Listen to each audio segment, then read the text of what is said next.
त्या महिलेने 26/6/2025 ला तक्रारीनंतर मग FIR वगैरे प्रोसेस झालेली पुढची, परंतु 1 वर्ष अजून कुठलीच कार्यवाही नाही.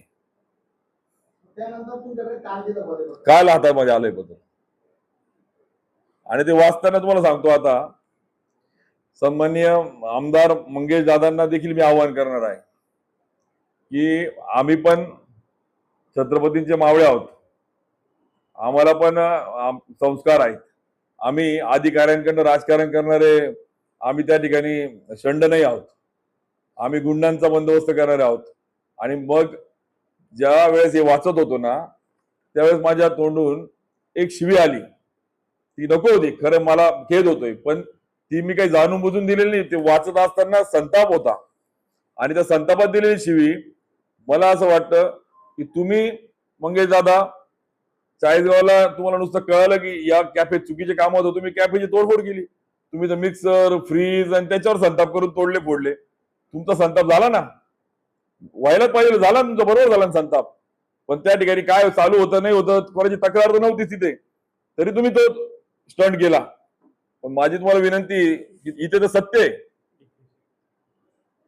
DPTC मध्ये त्या कोणत्याही महिलेची तक्रार नसताना तुम्ही एखाद्या महिलेला अशा पद्धतीने एखादी लोकप्रतिनिधी करतो का? एखाद्या अधिकाऱ्याला त्या संदीप पाटलांना सस्पेंड करण्याच्या इतिहासात पहिल्यांदा घटना घडली आणि त्या महिलेची कुठली तक्रार नाही. म्हणजे तुम्हाला इतका स्टंटपणा करायचा तर करा ना. हिची तक्रार नाही 1 वर्ष झालेली. जर मी आमदार असताना माझ्या मतदारसंघातल्या माझ्या पोलीस स्टेशनच्या कर्मचाऱ्याची जर शारीरिक आणि मानसिक छळ होत असेल आणि मी जर रायगड वारीच्या नावाने छत्रपतीचं नाव घेत असेल, तर छत्रपती नाव घेण्याचा अधिकार तुम्हाला नाही. छत्रपतींनी कडेलोट करायचा विचार दिलाय समाजापुढे.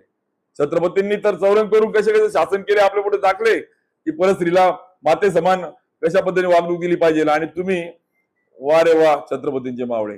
दादा, माझी तुम्हाला विनंती आहे, मंगेश दादा, राजकारण बाजूला ठेवा. आपण मतांचं राजकारण ते करत राहू, पण तुम्ही उलट पुढे या.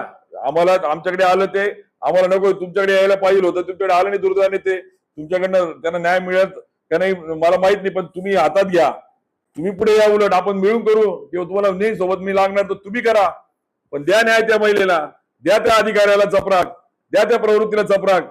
का त्या प्रवृत्तीला मागे घालता तुम्ही पाठीशी? या उलट उन्मेष पाटील शिवीगाळ करतो म्हणून त्याला ट्रोल करायचं. अरे, राजकारण करायला खूप बाबी आहेत ना. म्हणजे त्या महिलेची आबरू, त्या महिलेचं मानसिक शारीरिक काय त्याचं मनस्ताप होतोय, त्याच्याकडे तुम्हाला ती बाब तुम्हाला लक्षात नाही येते. उन्मेष पाटीलला ट्रोल करताय तुम्ही. अरे, किती तुमची राजकारणाची पातळी घातली. उन्मेष पाटीलला तुम्ही ट्रोल करा ना, पण त्या महिलेवर कार्यवाही करा ना. तिकडे लक्ष नाही गेलं तुमचं. तिकडे तुम्हाला तुमच्या सभेनं जागा नाही झाल्या, तेव्हा संताप नाही झाला तुमचा. म्हणून दुर्दैवाने या सगळ्या ज्या घटना घडतायत, आमदार महोदय, माझी तुम्हाला विनंती आहे, जर खरोखर रायगड वारीला नेणारा मावळा म्हणून तुम्ही जर असाल ना, तर या महिलेची तक्रार जी ज्युनियर आहे, चाळीसगावची आहे, चाळीसगाव पोलीस स्टेशन मध्ये काम करणारी होती, तिला तुम्ही न्याय द्या. तुम्ही सत्ताधारी पक्षातल्या देवेंद्रजींच्या जवळचे ना, देवेंद्रजींच्या जवळचे फक्त असे बोगस कामं करायला नका राहू. त्यांच्याकडे काही शिका. नुसतं कलेक्शन करायला तुम्हाला ठेवलेलं नाही तिथे. आणि म्हणून माझी आपल्या माध्यमातून आमदार महोदयांना विनंती आहे की आपण या सगळ्या बाबीमध्ये कलेक्शन ज्ञानाचं करा, कलेक्शन विचाराचं करा, कलेक्शन या गुंडांना कसं सोबत त्याचं करा, आणि याला ते न्याय देतील असं मला वाटतं. त्यांच्यातला खरा शिवभक्त जागा असेल तर आम्ही त्याचं या महिलेला न्याय देऊन त्या अधिकाऱ्याला तात्काळ कारवाई करतील.